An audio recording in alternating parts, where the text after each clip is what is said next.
This dance is Gleeful Waltz, choreographed by Frank Trace. It's a 24 count 4-wall waltz. Section 1, starting with the left foot, basic forward, basic back.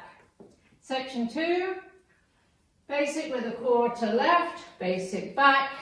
Section 3, left twinkle, right twinkle. Last section, basic forward, basic back with a half turn left. I'm now facing 3 and I start over. Now let me go over the dance with the counts. 4, 5, 6. 1, 2, 3, 4, 5, 6. 1, 2, 3, 4, 5, 6. 1, 2, 3, 4, 5, 6. 1, 2, 3, 4, 5, 6. And that's the whole dance.